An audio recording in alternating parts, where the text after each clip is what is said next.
Hi, welcome to Infusion Health, the podcast. I'm comedian Chris Patrick, a.k.a. Self-Proclaimed Power Man. And I'm here with my co-host and significant other, Rach. Hey, guys. Now, today we're talking about flower essence therapy. And it's going to be interesting because I'm not exactly sure. You're clueless. Yeah, I'm clueless. I'm clueless to what flower essence therapy is. But I do want to say, before we go, is it safe to say that we want to thank Bridget Pinder from Grounded Gardens? Yeah, totally. From Grounded Gardens yesterday. We went out there. She had for the Hemp Fest. It was really great, really nice time, really good time. And the people are loving my my new strudel product that I'm putting out. So I had a really good time there, and she was more than great hosting that and hosting that. And I think everybody had a good time out there, don't you? Oh, yeah. So today we got Vanessa Nixon, and we're going to welcome to the show. And she's going to explain to us what flower essence therapy is. Vanessa, welcome to the show. Well, thanks so much for having me. I'm really delighted to be speaking with you again. Yeah, of course. Oh yeah, definitely. So, what exactly is flower therapy? Sure. Yeah. So flower essence therapy is, in some ways, it's similar to herbal medicine, and in other ways, it's similar to homeopathy. It actually is its own separate healing modality, and it's a more a vibrational healing modality, and so it's based on the energy of the flower essence and matching that to the energy of the person. And one thing that makes flower essence therapy, actually a couple of things that make it different from a lot of other healing modalities is number one, it's based mainly on the emotional and mental condition of the person. Mm-hmm. And so you can choose the remedy really easily yourself, even if you're not a flower essence practitioner, just based on your own mental or emotional state. Okay. Mm-hmm. And the other thing that makes it really, really wonderful and different from some other forms of healthcare is that it is completely safe. There are no side effects, no contraindications. Anybody can use flower essences, from babies to the elderly to pets, as well as humans and even plants. Some people, use them on their house plants. So completely 100% safe. So what exactly, what flowers do you use? Do you use roses? Do you use dandelions? Do you use? Yeah. So there are many, many hundreds of different flower essences. Right. And the one system of flower essence therapy that is the most common and the one that most people know of and the one that you can find in most health food stores is the Bach flower essences. Okay. And that is comprised of 38 different flower essences. And they were created back in the 1930s by a physician named Edward Bach. Mm-hmm. And that's how they got their name. So in that system, there are 38 flower essences, and some of them are, wild oat and wild rose. Those are some of them. There's also like oak flower and elm and pine. A lot of the tree flowers are in that original 38 Bach flower essence system. But then there are many other companies that have created their own flower essences around the world. There's a really popular line out of Australia called the Australian Bush flower essences. There's another company called SES, Flower Essence Society, and those two companies, I think, have hundreds and hundreds of essences in their line. So many, many, many flowers. And then there's one company that I really love out of Scotland called the Living Tree Orchid Essences, and they're made solely from various orchid species. So many, many hundreds and hundreds of different flowers that you can find. You can also make your own flower essences out of any blossom of any plant. But the ones that you find commercially have been, studied and used and correlated with, which emotional state resonates with which flower essence. So when you say flower essence, do you grind up the flower, or do you make oil out of it, or? Yeah, that's a good question. So the way that you make flower essences is a little bit different than either herbal medicine or homeopathy, which both of those systems also can be made from flowers. But with flower essence therapy, there's a very specific way that it's made. Okay. So you take pure spring water in a crystal bowl, a glass crystal bowl, and you put just the blossoms, just the flowers of a particular plant, whichever plant you're making your essence from, and you put those flowers just on the the top layer. You don't fill the bowl with the flowers. Just put one layer of the blossoms on top of this spring water in your glass bowl, and you use solar infusion. So you set it in the sun for about 8 hours, 6 to 8 hours.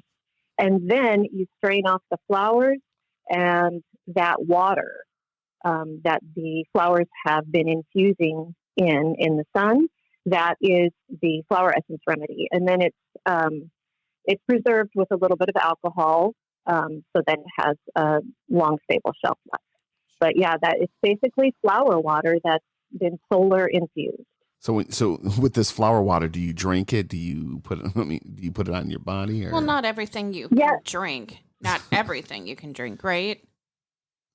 Yeah, definitely. And generally, with flower essences, the way it's dosed is by dropper. So just taking a few drops under the tongue, but you can also put it on your skin topically as well. But with essential oils, there's some that you don't want to take internally. Is it the same with flower essence? No, absolutely not, because you're basically making something that's similar to a tea. Okay. So you're not extracting the essential oil. All right. You are just making a solar tea, basically. Okay. Right. But you're using very pure equipment to do it with. Yeah, because you just want the essence of that flower and nothing else in your flower water that you're going to use as your flower essence therapy. I've heard of people like bathing in like rose petals. Mm-hmm. Yeah. Yes. And so again, there are a lot of similarities with herbal medicine because in herbal medicine you often make teas. The process is a little bit different, and with the flower essence therapy, you're really what Dr. Bach created. When he created this whole system, was based on the energy of the flower. Sure. That certain flowers just have a certain energy that resonates with certain emotional and mental states that people have. And so it's really a much more vibrational form of therapy than, like when we speak about energy medicine, there are various different forms of energy medicine that you can use. And this is one of them. Whereas herbal medicine often is more based on physical symptoms, and it's more of a physical remedy. Mm-hmm. So there's a slight difference there, but yes, the essence of various flowers has been used throughout history, way before Dr. Bach created this system. But he was the one who really encapsulated it and figured out how to use it as its own therapy. Mm-hmm. So I know with essential oils, the rose has a lot to do with love, and I don't remember what Magnolia is. How does that either relate or go against what flower essence does? That's a really great question. So oftentimes when you are looking at flower essences and, figuring out which flower essence to use for a particular condition, you often are looking at, with every emotional state, there's like a negative side and a positive side. Yeah. And that's kind of what we look at. So with rose in the box system, there's two different rose. There's rock rose and there's also wild rose. Okay. So for wild rose, usually you're looking at someone who is experiencing the lack of love, Okay. or a lot of grief or apathy, and someone who is not able to find joy Mm-hmm. in life. And so taking wild rose will help to bring them back into a state of balance. Okay. So that then they can again, once again use that remedy, which is rose, which definitely is a heart remedy. It's about the emotions of the heart, so that they can get back to that positive side of finding joy and finding love. Sure. And feeling that, instead of feeling this sense of apathy. So it is similar. It's similar. It's just we often look to, okay, what is the unbalanced state of this particular remedy, when we're looking at who, what this client might need, which remedy. Does that make sense? Yeah, totally. What about like lilac or lavender? I most often personally use lavender as an herbal remedy, in the herbal medicine system, and I have never actually used the flower essence form of lavender. I'm not familiar with that one. I think that Flower Essence Society, that company, does make a lavender flower essence, but off the top of my head, I'm not sure if I would imagine that it's the same, that, the things that what we normally think of using lavender for, which is, calming and relaxing. I would have to look it up, but I would think that, with the flower essence, we would be looking at someone who's very anxious, who needs that balance there. Mm-hmm. What about things like ginger or garlic or, rose petals or? Well, we talked about rose, and garlic, and garlic really wouldn't be one, right? Well, so garlic, it's, again, you can make a flower essence out of any plant that has a flower. And so both, garlic and ginger do have a flower. Okay. And so you could make a flower essence out of that. And again, I don't know if one of the companies that make flower essences have made garlic and ginger. I'd have to look at that. Mm-hmm. But I think, again, you would be looking at, okay, what do the herbal remedies of these flowers generally provide, and what's the emotional state that is out of balance, and so using the flower essence would get them back to, with ginger, for instance, we often use the herbal remedy of ginger when there's inflammation, when we want to, move our circulation, when there's a lot of stagnancy. Right. So that would be my first thought with the flower essence, is probably someone who's having a lot of stagnant, stuck energy. Sure. And so I mainly work with the 38 Bach flower essences, which are and there are, there's like cherry plum, there's aspen, there's red chestnut, white chestnut, clematis, honeysuckle, wild oat, gentian. A lot of these, most all of these are plants that are native to England, because that's where Dr. Bach lived when he created this system. And like I said, a lot of them are the flowers of trees. Sure. But I love to work with this particular system because, number one, there are only 38. Yeah. And sometimes when you have hundreds and hundreds and hundreds of remedies, it can be overwhelming. Right. And so it's easy, when you have a set number, you can really get to know those remedies well. Yep. And the other thing that I really love about the Bach remedies is that they're so easily accessible.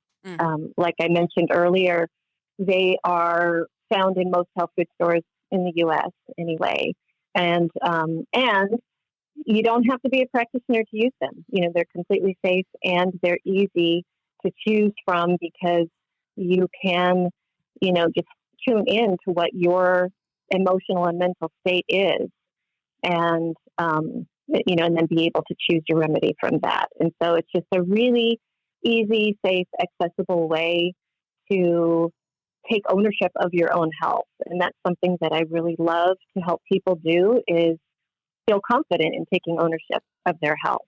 Right. And so this is one simple way that you can start doing that in a really safe way. And the other thing that I really love about flower essence therapy is that the remedies themselves are really gentle. As I said, anybody can use them, from newborn babies to, elderly people. But even though they're so gentle, their effects can be really profound. Sure. Because as we know, our emotions, our emotional state and mental state are many times that's the root cause of disease, of illness, right. of physical illness. So if you can, catch it, a lot of times you can prevent the illness from manifesting altogether. And so it's just they can work really, really deeply because they do work on that emotional level and not just the physical level. So I just think that they're, for somebody who's looking for a system of improving their health in a way that's really safe and really natural, I think the flower essence therapy is a really wonderful way to start. What about like with different regions? Like I know there's certain plants that are like that grow mostly in America, but what about like certain plants that grow like in China or Japan? Mm-hmm. Right. Well, And like I said, there are different like you were companies that do make. like you were saying, pretty much anything that has a flower, you can be able to get the essence from that. But I understand Right. what you're saying with the 38, because doTERRA could, and that's the company I use for my essential oils, could throw us a Mm-hmm. million essential oils, but we would never have that year to truly grasp a million. But if you slowly take Right. in one at a time, you get to know its emotional, its physical aspects of that.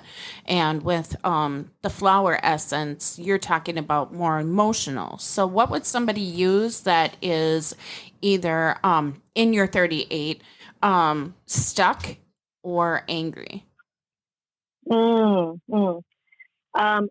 so one of the things that I use often, and my clientele is mainly women like between 35 and 65 and Okay. going through perimenopause and menopause. And I often use flower essences for them, especially when they're feeling stuck. And one of the flower essences I use most often for that time of life and also for that feeling of being stuck is walnut. Okay.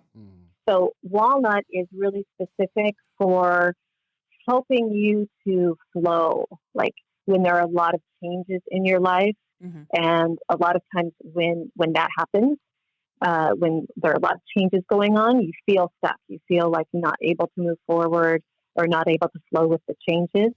And as women are going through perimenopause, menopause, postmenopause, there are so many shifts and changes. And so I find that walnut is really great to just allow them to release resistance and be able to flow with those changes that are happening. Absolutely. A lot of times women who have a lot of fear or anger also during this time of life, And the remedy of cherry plum can often be helpful if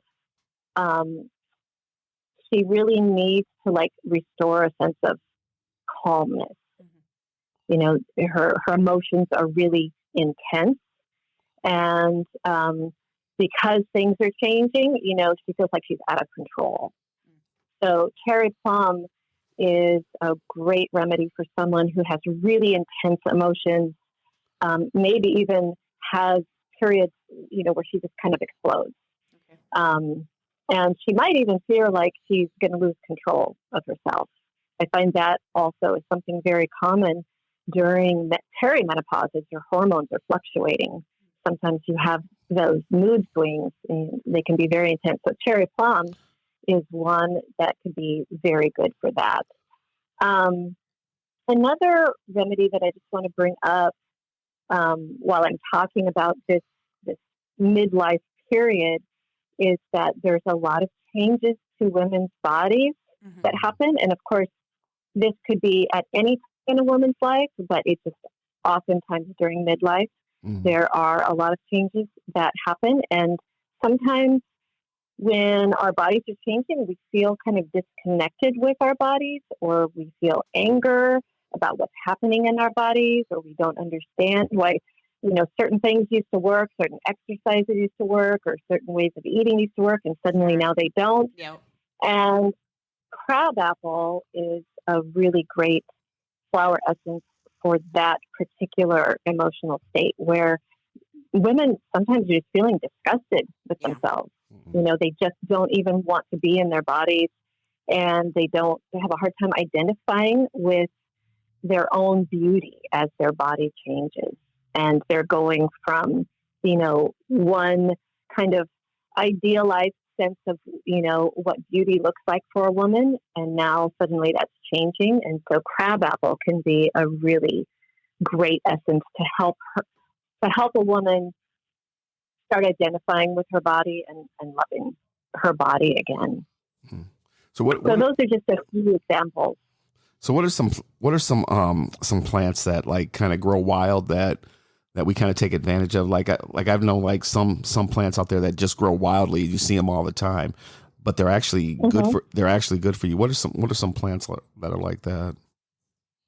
Sure. Well, so when we're looking at, you know, like wild crafting plants that are in your area, mostly I think about using them as herbal medicine instead of flower essences. But again, if they have a flower, you can make a flower essence out of it.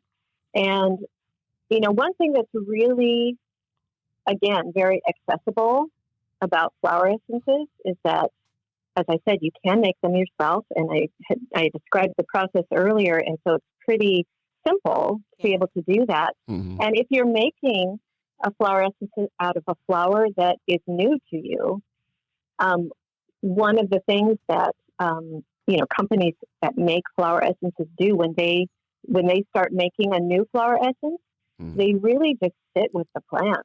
Yeah. And they connect with the plant and like create a relationship. Like, you know, what does this plant have to offer? And so that's something that anybody can do. If you have, you know, plants that grow wild around you and you want to make a flower essence out of that, you know, the first step would be to just sit with that plant and connect with it, because it is an energetic form of medicine. And so connecting with the energy of the plant is the first step. And then you can make an essence out of that. And then, you know, if you want to go into, you know, more of the herbal medicine side, you know, plants like dandelion and chickweed and, you know, cleavers and burdock and yellow dock. Those are all plants that grow wild in most places in the United States. Our backyard. That you can, in your backyard, yes. And as long as you know that those plants haven't been sprayed and chemicals haven't been used on them, you can harvest them for herbal medicine. And you could also use the flowers of those plants and create flower essences out of them. So you could have two separate medicines out of the same plant. Like, for instance, dandelion, you know, you could use the flowers and make a flower essence out of it. And then you could use the roots and the leaves and make an herbal medicine out of it. And I love that variety, that Sure. ability to be able to utilize the whole plant in a number of different ways for health and wellness. Yeah. Yeah. Originally, what our ancestors used to do before there was anything, any kind of narcotic or drug out there. Yeah, yeah.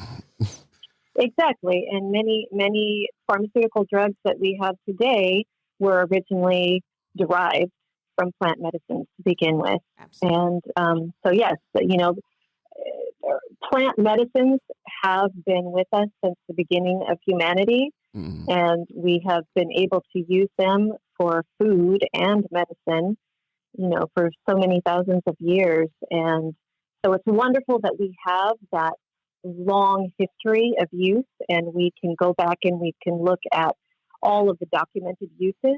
Right. But really, in the beginning, I believe that's how people started using plants was by forming relationships with them. Absolutely. Like what does this plant have to offer, and then what do I have to offer the plant too? Because it's a reciprocal relationship. It's like, how can I create an environment for this plant to flourish, so that then it can offer its gifts to me and allow me to flourish. And so that's a really wonderful aspect of using plants as medicine, no matter what form you use, whether it's flower essence or herbal remedies or homeopathy or essential oils.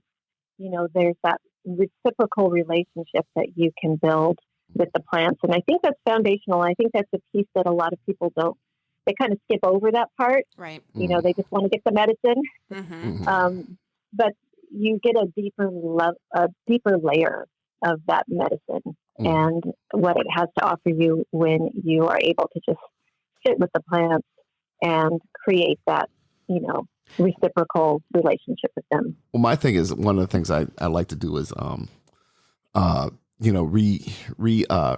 the earth. Like, like last year during the summertime, we were making breakfast for the family and stuff like that. And I told my son, and I saved all the eggshells and, smashed them all down. I told my son, just go throw them out in the lawn. He's like, why do that? And I'm like, because when we do that, we can, Are you still there? Yeah. Are you here? All right. Well, we're going to try and bring her back. We're going to try and bring her back. Give us 1 second. Yeah, something happened. She was on a phone call, and let's see, something happened with Rach's phone. Here she is.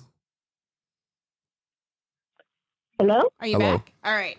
I'm there. There was a glitch. To the listeners out there, sorry about that. We were able to bring her back. Sorry about that. But what I was saying was that, like making breakfast for everybody, taking the eggshells and keeping the eggshells. And then, Basically composting. Yeah, composting and refeeding the earth. And my kid was like, well, why we got to go throw them out in the lawn? I said, because when they come and mow the line, that stuff's going to get all cracked up. It's going to go back into the earth, and it's going to help the grass. So it's actually refeeding the earth. It feeds us, then we refeed the earth, and keeping things like that. So I've always found that interesting. Yes, I love that. And one of the things that I like to do, mentioning eggshells, is I like to save them, dry them, and grind them in like a coffee grinder, and then I put the powder in my houseplants, so that I can be feeding my houseplants as well. But yes, absolutely, using your compost and giving back to, the plants that grow in your space. I love that. Well, what resonated with me in your conversation was my good friend PJ Hanks wrote a book called Unlocking the Essential Oil. And in her book, she has pictures of what each of the elements that they use, whether it's like, birch or whatever they use. And they don't use birch and doTERRA, but that's just an example.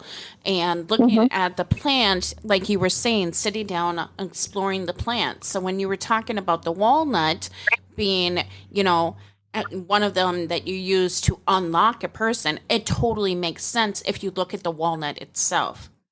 Looking at the walnut itself, it's so blocked in But what do you do to be able to get the healing out of it? To get the nut out of it, you crack it. So yeah, totally makes sense.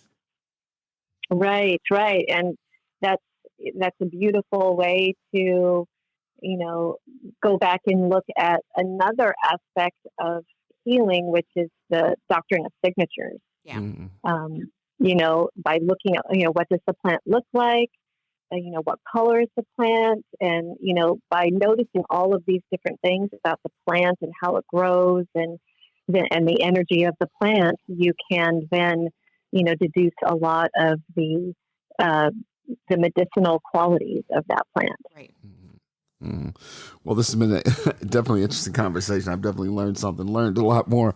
When you see these plants and when you see this stuff out there and you think we just take it for granted, you just drive by it, just realize that there's a lot of healthy things, a lot of health benefits to this stuff that is growing on. Or emotional. Yes. So if people want to learn more about you, Vanessa, you got a website or something people could go to? I do, yes. I'm a traditional naturopath, and my website is herbsofgracehealingarts.com. And I work not only with flower essence therapy, but herbal medicine, homeopathy, and nutritional healing as well. And that will be in the show notes. And Rach will have that in the show notes. Well, this has been a great conversation, Vanessa, and definitely we'll probably have her back on, won't we, Rach? Yeah, we'll definitely have her back on. I would love to. And I'll let Rach close us out. All right. You guys, history is born on lines of hate. On here, we're trying to build lines of love, even if it's connecting you emotionally. If you liked what you heard, please subscribe and tell others. Have a great one. Take it easy.